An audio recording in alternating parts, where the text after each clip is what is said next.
Now, before I get started, a little recap. I've owned the S9 Ultra since December 2023. I love the drawing experience, the pressure sensitivity, as well as the palm rejection. But the biggest issue I personally struggled with is the S Pen. The thin frame, the short length, it was hard for my hands to draw with it for long hours. I think probably an hour or most. I was already tired, my hand was already cramping and all that. So I finally caved and got myself this very recommended Wacom One pen, an S Pen alternative that I've been seeing a lot of creators, Android users, buy for themselves. So I finally got this, and because of that, I also decided to suit up my S9 with my favorite matte ceramic screen protector. I use this screen protector in all my devices. At the moment, my iPad Pro is wearing paper-like just because I do miss the more, rougher and paper-like texture. But this is usually my default. My iPhone and iPad mini are actually using these, so now the Samsung will be joining them.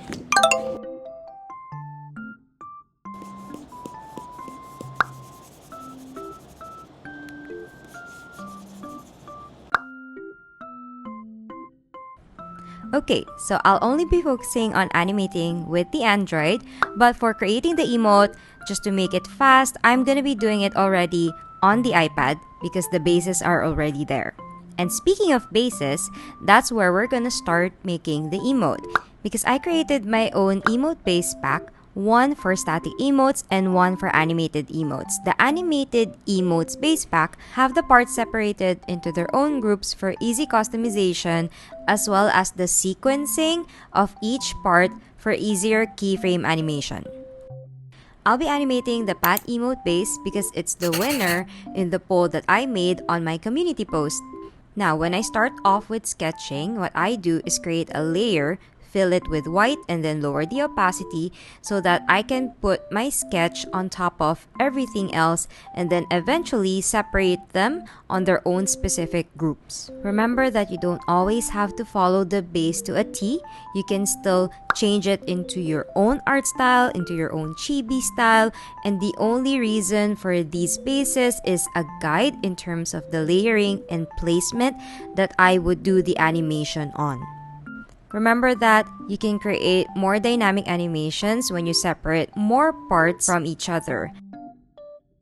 Here are some of my tips when making animated emotes. Starting off with, don't render it too detailed. Since you're separating different parts that are on top of each other, when you render it too detailed, some of these parts that are on top of each other may end up not blending well with one another when it's moving, which is why it's usually better to keep the rendering simple or keep the renders in the parts wherein they don't have to blend with another layer.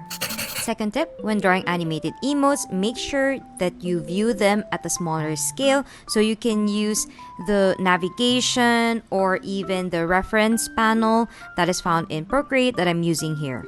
I gotta say, let's speed things up so we can get to animating. My third tip, simplify or remove really small elements if possible. Animated emotes are generally used in a small scale.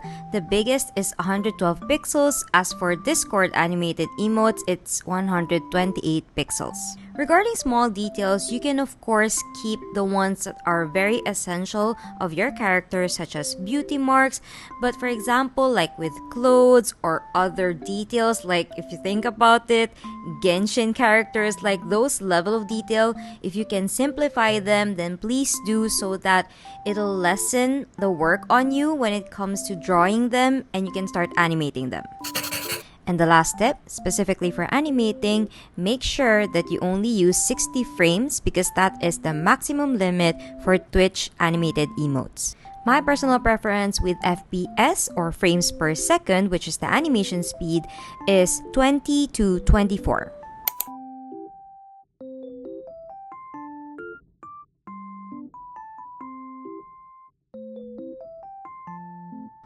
Cuddling and patting Latte on the head gave me an idea, and I decided to change the hand that would be giving me a pat to her paws. If you're a fur parent like me, you know exactly the kind of comfort that our fur babies give us. And finally, for the hearts, I added a white outline for clarity. Done rendering the emote, and this is the breakdown of the separate parts. Lastly, exporting them into their separate PNGs. There's a way to export each PNG simultaneously through Procreate. I'm not sure which program has that on Android. Android artists, please do share in the comments what apps are capable of that. For quicker transfer, I uploaded my PNGs to my Google Drive, so now I'm downloading them. Here are the layers. Now let's make the canvas in Callipeg. It's always best to create the canvas size in the same dimensions as you drew the emote. So for mine, it's 1000 pixels. As for the FPS, I always start with 20 so that I can speed it up if I do need to. For the length, 3 seconds, which will automatically give me 60 frames for this animation. By the way, I don't usually use the maximum 60. The most I would go is 59 for safety. For the canvas background, you can change it in the settings to what's more comfortable for you. A little disclaimer, some things will be different from my iPad Callipeg process because of system differences. For Callipeg in particular, I can't do drag and drop, which is honestly way easy to do in iPad. So for Android, I'm importing them one by one. Once you've imported everything, we should set the timeline first. One of the best things I love about Callipeg is their interface. The timeline is so flexible that you can actually stretch it all the way to full screen. Then selecting multiple drawing layers is a breeze. You just have to tap, drag, and then select the layers. You can also adjust them, move them around, shorten, lengthen, so easy. You'll see here that I'm only stretching the layers up until 58 because that's gonna be where I'm finishing my animation. Zooming in and out of the timeline is really smooth as well. To easily play back the animation, you're gonna have to set markers from when the animation starts to when it ends, so that in case you're doing a loop, it'll just start from the very beginning and repeat itself. Now, if you want to test out different FPS speeds, you can change them at the top left corner. But of course, I'm putting mine back in my original 20 FPS plan. Now that the PNGs are imported and the timeline is set, it's time to organize the layers. You can create a folder to combine these layers, but for me, I usually use just the transformation layer to group them. This is a gesture to select multiple layers at the same time. Once you've selected them, go to this icon and then select the keyframe symbol to create a transformation group. Organizing the transformation layers is similar to parenting, which means you're connecting parts that are supposedly together so that once you move, a good example is the head, the features that are separate, like the face, will also move along with it. This transformation group that I made is focused on the chibi character. I already separated the pat and the heart elements. Now, before we continue, the real meaning of organizing layers is to actually name the layers first. So I'm gonna do that right now. Now, this is actually better because you can see the layers that I'm parenting to one another. You can utilize these lines at the left side so you can see which parts are actually connected to one another. You can also do tests like these to check the parenting, but make sure you undo it so it goes back to its original position. Now that I'm done with the parenting, it's time for me to create separate transformation layers for each layer, like this.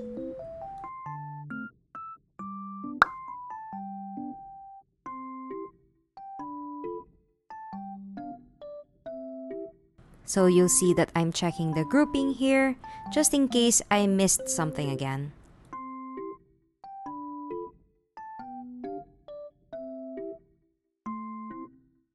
Before I start animating, look at how it looks vertically. This is amazing looking. Like, it's just like editing in After Effects, but on a vertical monitor. And this is a good example of what I was talking about with the flexible timeline. Something to note when you're moving the canvas, make sure that you're not selecting a transform layer because this is what will happen. Now that the transformation groups are set, one more thing left to do, setting the anchor points of these transformation layers. Remember that they're always gonna pop up at the center, so from there, put them in the area where you believe the part rotates naturally. And remember that this will also affect where it's scaling from. Now I'm gonna set the anchor points for the rest of the transformation layers.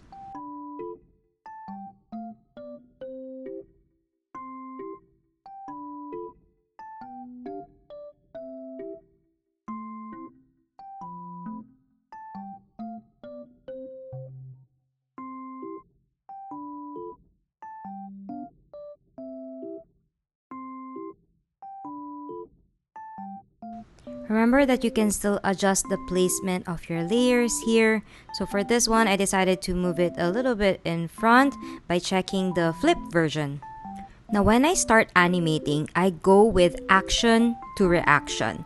So by action, that is the focal point of the overall animation. So for this one, it's the patting, which means that I have to animate the hand, or for this one, the paw, that's gonna be patting my chibi's head.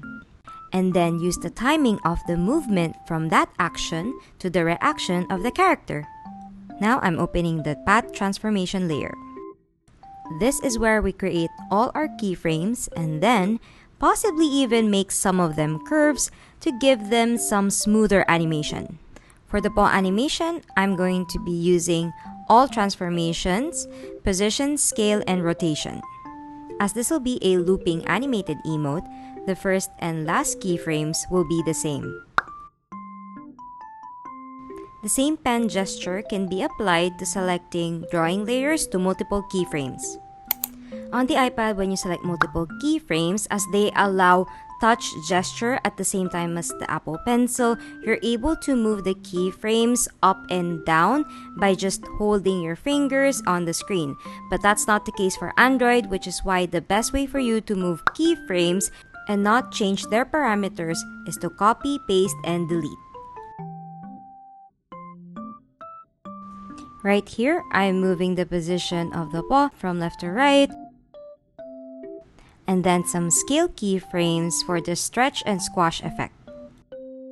Take note, in the transformation layer, you have the option to hide the other parameters so that you don't accidentally make changes to them. Now I'm adding rotation, and this part I played with the curves to give me some good easing in or out animation and timing. Feel free to play with the curves because it actually offers some really fun surprises when it comes to giving more dynamic to the movement. Now that I've finalized the patting movement, I can now go to my chibi character and start with her reaction. I'm gonna start animating the full body and then go into detail with the other parts. And because it's a patting emote, obviously I'm going to be starting with a scale animation in order to give it a squash movement.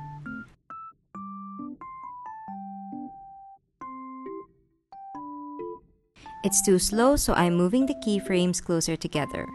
From this moving forward, I'm going to be relying on the timing of the patting animation.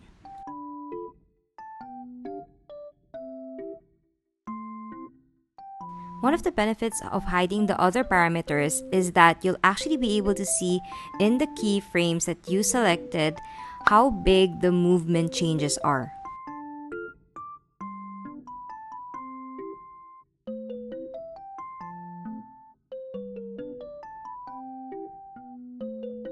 Full body animation done. For this one, I only animated scale. I should have done this after I animated the pat emote, but you can actually set markers in the timeline. Just double tap the areas where you want to put a marker so that it's easier for you to do keyframing on the other parts without having to go back to seeing the pat keyframes. Now I'm animating the positions of the face and just giving it a little bounce. Moving forward with the other parts, you'll see me follow the markers in order to time and place my keyframes, which by the way is extremely helpful and efficient. Now I'm moving to the front part of the hair, to be specific, the strand, bangs, and side hairs. For these particular parts of the hair, I actually just animate scale and rotation most of the time because I just want to give it some bounce and a little wiggle or a wave and avoid overdoing it with the movement. You'll probably notice that for the second half of the animation, I'm mostly just duplicating the first set of keyframes and then adjusting them according to the markers.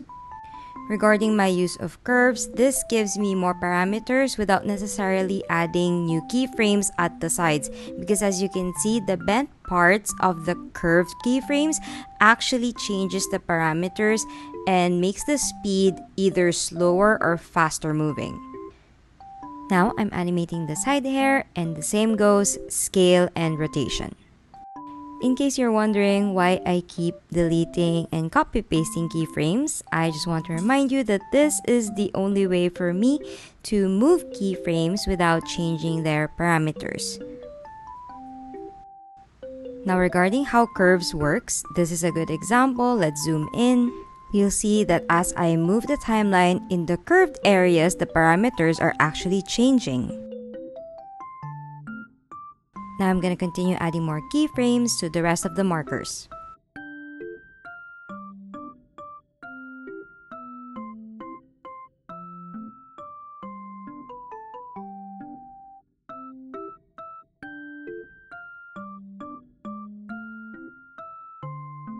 And now I'm going to the transformation layer of the body. So as you see, it's pretty small here, but I'm gonna use the scale keyframing in order to give it a effect as if the head is bouncing from it and like the shoulder is lifting up as she's being patted. You can also use the position keyframes in order to give this bouncing effect, but since I want to create a squash and stretch effect, scale works better here. There we go. Now we're going to the most bottom layer of everything else, which is the back part of the hair.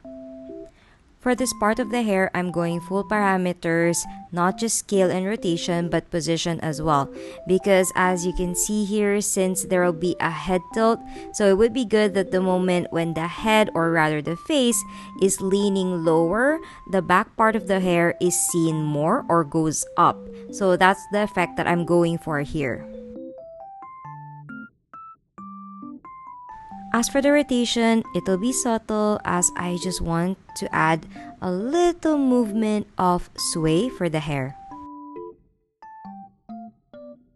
Remember that you can always hide the other parameters by switching off the eye symbol at the left side in order for you to be able to focus on keyframing a specific movement. I'm happy with that, and now I'm going back to the face to add more movement to it when it comes to the lowering part of the face, like the tilt. And the truth is, this actually works when it comes to emotes since they're seen in a small size. Big or exaggerated movements for specific parts of an emote actually helps with clarity. As for the center keyframes, I decided to put a curve instead of putting two keyframes in the same parameter so that it's smoother when it goes up and down. I almost forgot one more thing, the strand in the front bangs. Like, I forgot that I actually separated this to add a little dynamic to this part. For this one, I'm only going to be keyframing rotation with curves in order to give it a swaying motion with a slight delay at the end.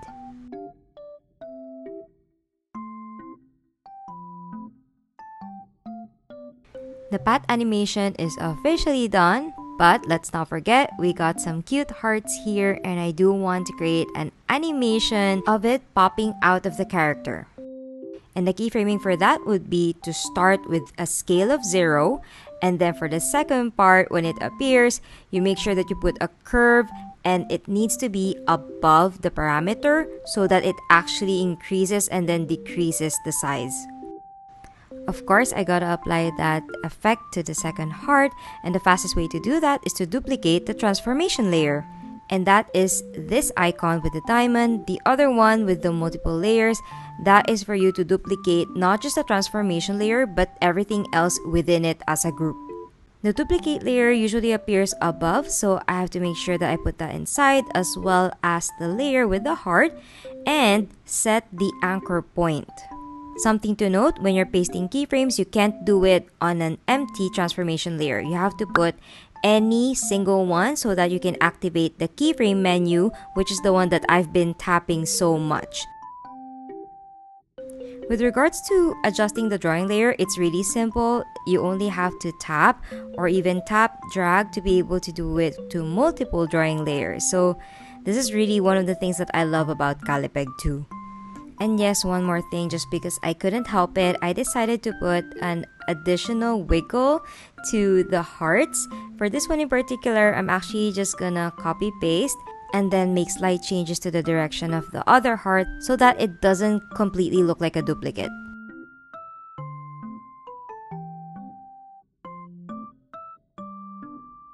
See, it moves differently.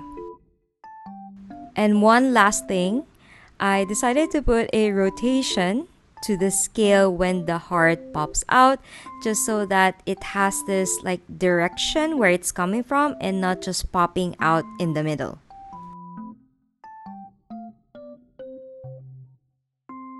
And finally, this is the final pat emote. Now, let's rewind for a little bit. Remember when I talked about the side hair animation? Well, for this one, I actually combined the left and right. But what if? What if you actually separate the left and right side? Well, in order for this video not to reach 30 minutes, I'm gonna speed run the process a little bit, and I hope that you'll be able to understand from everything else I've taught you on how I apply this.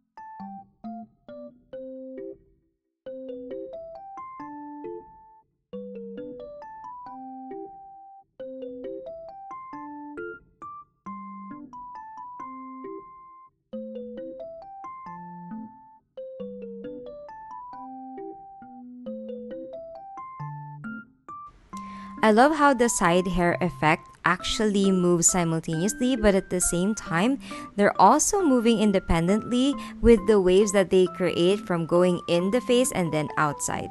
I would love to know, which side hair animation do you prefer? The one on the left or the one on the right?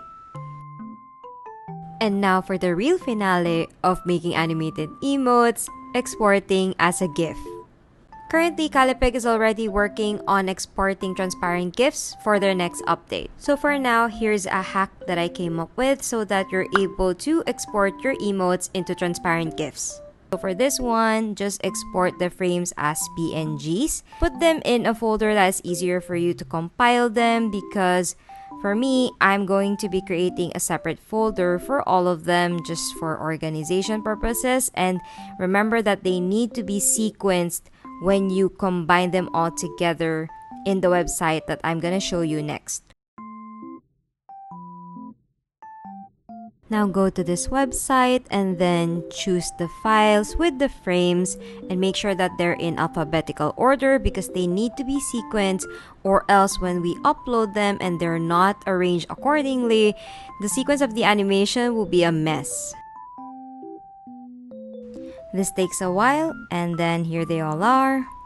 You can set a delay according to your preference in terms of speed, but I found that the delay time of 5 is actually the one that's most similar to the timing of the original animation in Callipeg. And you can do multitasking in Android to see them side by side. Once you're happy with that, just tap and hold and then download. To make sure that it's really transparent, we're gonna go to this next website that I use when I'm getting emotes approved from clients. And there you go, the emote is transparent and the animation looks good. I gotta end this video and say how happy I am that Android finally gets a powerful animation app like this. The iPad is my main device because animation apps are pretty lacking when it comes to Android. So I'm really happy that Callipeg has come in the picture to let you, my Android artist friend, be able to create the same kind of emotes that I do. The only thing left to say is that I hope that these process videos that I'm sharing with Callipeg will be able to help you make that happen. So let's all go out there and make some art.